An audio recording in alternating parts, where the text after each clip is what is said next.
Perfeito. Então, sou Jéssica, sou neuropsicóloga. Além da especialidade em neuropsicologia, sou especialista em terapia cognitivo-comportamental também. E atuo há mais de 10 anos na área. Então, essa questão da avaliação, que é justamente a proposta de se falar, né, sobre avaliação, por que avaliar e por que tratar também, né, vou contar um pouquinho sobre a importância do tratamento, né, no perfil de altas habilidades, justamente com esse intuito, né, de mostrar como é possível melhorar, né? E aí eu já começo com a pontuação justamente sobre a neuropsicologia. Então, sempre costumo dizer, a neuropsicologia seria a neuropsicologia. Então, o neuropsicólogo, já vem aí uma dúvida, muitas vezes, por que ser encaminhado por um neuropsicólogo? Porque um profissional formado em psicologia, ele já está apto a utilizar instrumentos de uso restrito do psicólogo, como é o foco de falar agora sobre o VISC. Então, é um instrumento que todo psicólogo formado com registro no conselho poderia utilizar. Só que justamente quando se propõe fazer uma avaliação, é o ideal que se tenha um conhecimento, né, específico, principalmente sobre transtornos do neurodesenvolvimento, sobre a inteligência e com certeza uma especialização, que aí vem a ser o neuropsicólogo, especialista em neuropsicologia, é muito mais apropriado porque garante que ele fez essa formação. Então, por isso que já começam muitas dúvidas, né, de por que não pode ser um psicólogo ou não. Então, está muito mais relacionado a essa especialização, quanto ele se especializa, né? Então, pode ser que um psicólogo tenha um instrumento, utilize o VISC e saiba avaliar também, mas que não estaria errado que ele fizesse, mas ele não tem toda essa formação, essa especialidade especificamente, né?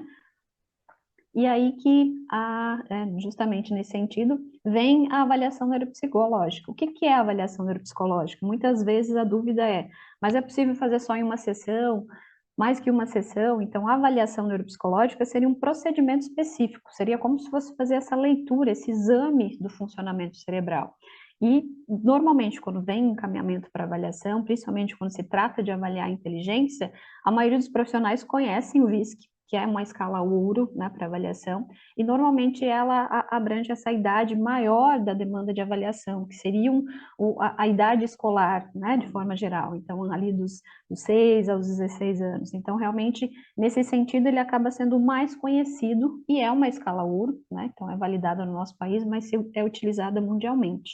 Então, é uma ferramenta extremamente importante, mas ela não deve ser, né, tanto pelo nosso conselho quanto pelo próprio instrumento, ser um único teste a ser avaliado, utilizado em uma avaliação neuropsicológica, mas ela é muito boa em vários aspectos, né, que a gente vai ver mais adiante. Então, realmente, a avaliação neuropsicológica seria essa proposta, fazer toda essa leitura desse processamento, né, de como é esse funcionamento da criança e do adolescente. O VISC, né? Por que é uma questão tão complexa nesse sentido? Porque ele é, de fato, um teste de uso restrito do psicólogo, então só profissionais formados em psicologia que podem, por isso que às vezes fica esse mistério até mesmo de médicos, o médico neurologista ou médico psiquiatra fez o encaminhamento, mas não conhece sobre, né, ou como funciona de forma geral, justamente por isso, porque é um instrumento restrito do psicólogo, né? A avaliação neuropsicológica, ela não se utiliza somente a própria ferramenta, mas também é feita essa anamnese, coletada informações, onde a gente pega as informações desde o início, né, da gestação, toda essa questão da gestação, parto, desenvolvimento, justamente para que a gente consiga compreender, né, no caso, quando se avalia a inteligência, se pode existir uma dupla excepcionalidade, ou que a gente chama, né, dentro da própria terapia cognitivo-comportamental, um transdiagnóstico, ou seja, pode existir também, né, uma condição, ou seja, tem um perfil de altas habilidades de superdotação, mas está com um quadro de depressão, desenvolveu algum transtorno, né, ansioso, como um quadro de TOC, de comportamento obsessivo compulsivo. Então, realmente compreender todas essas questões do perfil também de uma inteligência, mas se existe outra questão de comorbidade junto com esse caso, né? E é justamente a avaliação com a ferramenta, o VISC, ele é muito importante porque ele avalia várias capacidades cognitivas. Então, vai se avaliar um raciocínio abstrato, capacidade de planejamento, resolução de problemas. Então, justamente a inteligência é algo muito complexo, né? Então, é toda essa complexidade nesse sentido de aprendizagem rápida, de aprendizagem com experiência, tudo isso é possível se avaliar justamente com esse instrumento. E, de forma geral, se dá o índice de QI, né? O QI, por muito tempo, foi se utilizado como termo de um cálculo de idade mental, né? Então, até muito tempo atrás era utilizado. Há algum tempo, veio com essa questão muito mais de um desvio padrão, né? Que se avaliando dessa forma, mensurando dessa forma. E, por último, o que a gente mais utiliza seria esse percentil, né? Então, há um tempo atrás, fiz uma avaliação e um cliente olhou, né, o percentil dele estava 98, ele diz o que que significa? Então, significa que somente 2% da população ali dentro da idade, escolaridade dele, que estava à frente dele. Então, seria realmente essa porcentagem que fica muito mais fácil de profissionais e familiares realmente compreender essa questão de uma medida por percentil, que seria essa porcentagem em relação àquele grupo que o avaliado se refere, né? Então, justamente por isso que o VISC é essa escala ouro, né, tão importante para essa avaliação do desempenho cognitivo, da capacidade intelectual, esse processo de resolução de problemas das crianças especificamente, né? Então, ela é uma avaliação ouro nesse sentido da avaliação neuropsicológica. Então, a faixa etária é de 6 anos, né, e 0 meses, até os 16 anos e 11 meses. Então, a partir disso, outros instrumentos existem. Então, ele é o ouro, mas existem outras ferramentas também, né? Mesmo dentro das escalas Wesley, então existem outras também que fazem essa avaliação, e utilizam-se de outras idades também, mas é essa realmente a margem. Então, já aconteceu muitos casos de uma criança que foi feita uma avaliação, né? Recentemente eu peguei um caso até mesmo para supervisão, que a psicóloga fez uma avaliação de uma criança de 5 anos, utilizou esse instrumento, né? Então deu um perfil de inteligência acima do que era esperado pela idade dela, e foi colocado no relatório essa informação. Está errado muito, porque o instrumento e toda a questão métrica que foi utilizado não é para esse perfil, mas é óbvio que se conseguiu uma perspectiva de que a criança realmente estava com funcionamento acima, se ela estava com 5 e o teste avalia a partir de 6, é óbvio que se deu um índice acima, ela tinha um perfil realmente de capacidade de inteligência acima do que é esperado. Porém, não é o correto. Então, essa é uma situação de muitas vezes de conflito entre os profissionais que encaminham, ou a família, porque quer o VISC, né? Mas aí a gente tem que realmente compreender qual a idade, até porque tem essa faixa etária obrigatória em relação à questão dos parâmetros de medidas determinado pelo próprio instrumento. Ou seja, perde a validade. Então, se avaliar uma criança com 5 anos, se perde a validade. A gente consegue ter uma avaliação qualitativa, né? Mas não podemos utilizar o resultado porque não está relacionado à idade. Então, existem outros instrumentos que seria muito mais apropriado, né? Ou alguns profissionais que não é o recomendado, porque qualquer situação de atraso, que é o que eu vou pontuar mais adiante, de atraso no tratamento, é extremamente relevante para esse desenvolvimento. Então, a gente não tem um tempo específico para fazer uma avaliação, porque as avaliações neuropsicológicas podem ser feitas desde 0 anos, né? Mas os instrumentos para inteligência são muito mais a partir dos 2 anos de idade, né? Para se medir essa inteligência. E é justamente nessa questão ali da inteligência, e que, né, pensando no perfil de dupla excepcionalidade, de forma geral, que se compreende a necessidade de uma reabilitação, encaminhamento para terapias. Normalmente, se tem uma visão de que uma pessoa com altas capacidades, com uma capacidade de inteligência de uma forma exagerada, não teria nenhuma dificuldade. Pelo contrário, fatores emocionais e muitas vezes de habilidades sociais são um dos maiores prejuízos, o que leva a isolamento social, a quadros de depressão. Então, quando se pensa nesse funcionamento que está acima da média, então tudo que está fora desse padrão de média pode causar prejuízos, e é justamente a importância da avaliação, né, do acompanhamento, de reabilitação, tanto dentro da psicologia quanto fora, né, quanto outros encaminhamentos. Principalmente quando existe um perfil de dupla excepcionalidade, né? Que, pensando nessa questão das capacidades, das potencialidades, a gente pensa sempre em um equilíbrio entre uma grande habilidade e uma grande dificuldade. E é nessa hora que tem esse encaixe de uma grande dificuldade que precisa de trabalho, né? E aí vem outra pergunta que eu recebo com frequência: por que avaliar e por que tratar, né? Justamente se tem um potencial tão grande. Então, são várias questões relacionadas às dificuldades e até mesmo uma compreensão do ambiente. Normalmente, o diagnóstico é feito nessa faixa etária, né? Então, na idade pré-escolar ou no ensino fundamental. E todo esse fator de motivação da criança, essa motivação interna, essa persistência, pode ser prejudicada se não houver um fortalecimento, né? Então, se facilitar esse ambiente, tiver fatores dentro da própria escola que vão fazer essa adaptação. Então, o diagnóstico para se fazer intervenções e adaptações dentro da escola é extremamente necessário. Recentemente, uma cliente minha adolescente questionou isso.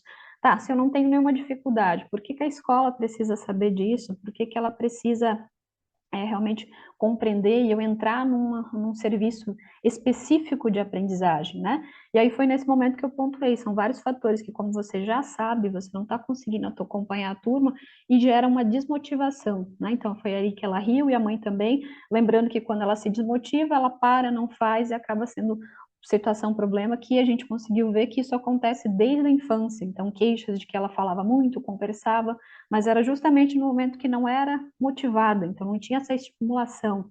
Assim como em outro caso, que por não se compreender um comportamento de criatividade, né, assim que a professora passava uma atividade, a criança via e criava outra coisa. Então, a briga realmente do professor era para que fizesse o mesmo que os outros. Só que, na verdade, ela estava fazendo diferente porque era um perfil de criatividade. E muitas vezes um comportamento desse pode ser tido como uma afronta, como um comportamento opositor, como um enfrentamento, isso desde as séries iniciais. Então, compreender esse perfil, entender que realmente a criança vai estar à frente nesse sentido de criatividade, isso pode acontecer em todas as faixas etárias, e não se bloquear, né? Porque atualmente vem se entendendo a necessidade de se entender e avaliar a criatividade dentro de um perfil de altas habilidades e superdotação.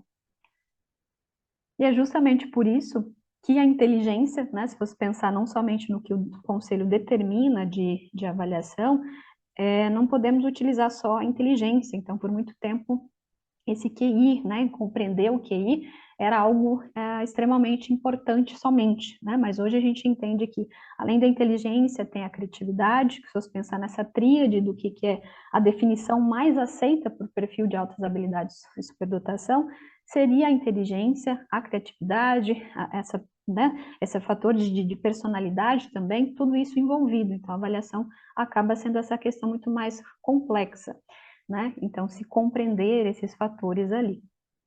E aí, a importância de se trabalhar e se estimular em terapias, justamente por isso, com essa questão de facilitar, e muitas vezes todo esse perfil, né, pedagógico e também comportamental, é importante de fazer essa adaptação e essa estimulação, porque um cérebro acelerado, como um perfil de altas habilidades, as queixas maiores, principalmente do adulto, são distúrbios do sono, então acabam tendo um hiperfoco, muitas vezes em algum assunto, interesse à noite, não conseguem desligar, dormir, muitas vezes relatam que não conseguem parar para comer, para ir no banheiro, então tem essa questão justamente em relação a isso, uma intensidade emocional muito grande, então acabam tendo uma super percepção em relação ao comportamento dos outros, isso os afeta, né, em relação ao que o outro está sentindo, o que o outro está pensando, esse perfil questionador, muito perfeccionista, que acaba trazendo prejuízos, né, em relação à questão acadêmica,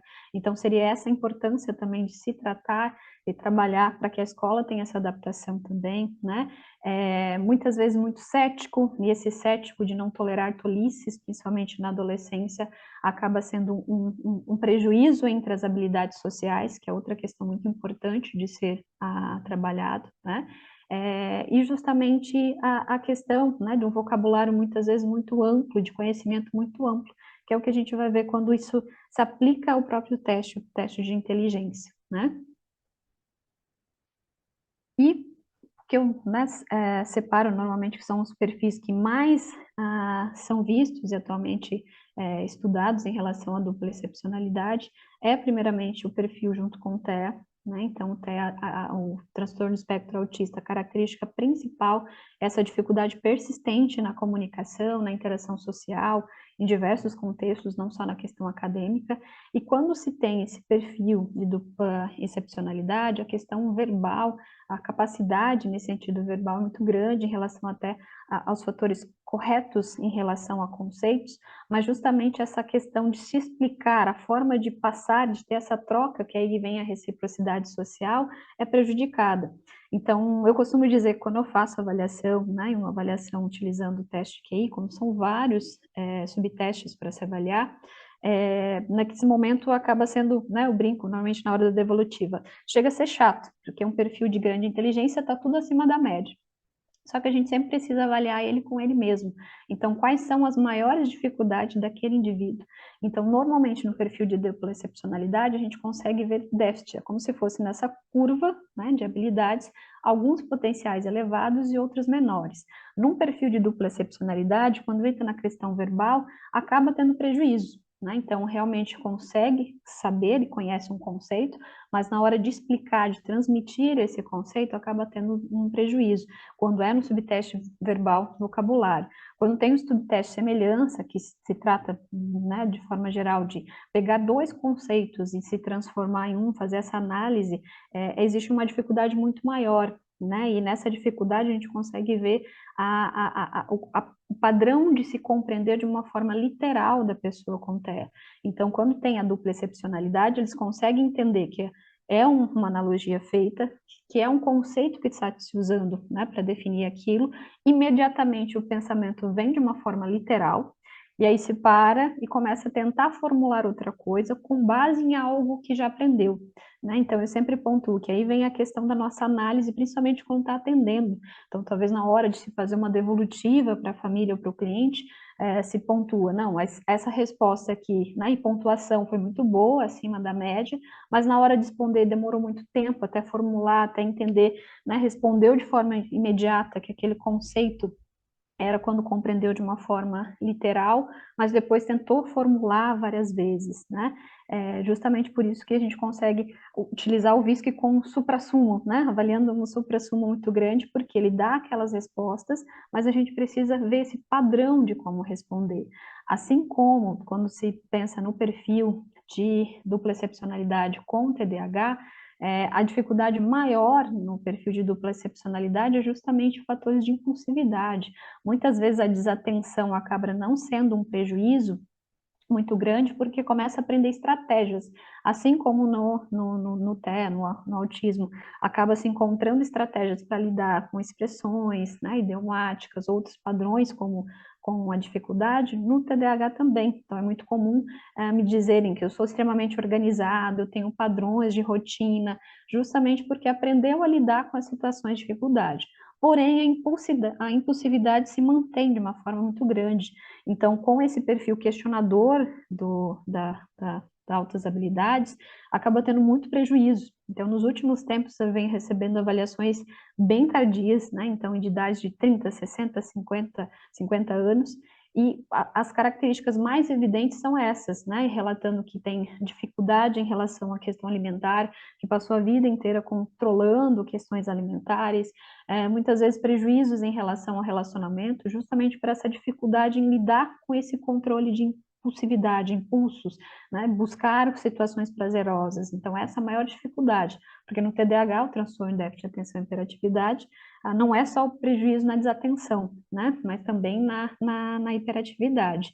E muitas vezes esse perfil muito acelerado, porque são duas características aceleradas, acaba gerando uma característica de pessoas adultas que referem fazer várias coisas ao mesmo tempo, terem várias formações, né? Então, começou uma faculdade, logo terminou, já começou outra, então normalmente é um perfil de pessoas que relatam isso, né? Eu nunca consegui fazer uma única faculdade de uma vez, né? Então sempre fiz duas, fazia uma de manhã, uma de noite, sempre com um perfil muito acadêmico de pesquisar, Mas isso pode gerar uma frustração muito grande, que sempre está associado a um quadro de depressão, porque eles mesmos relatam.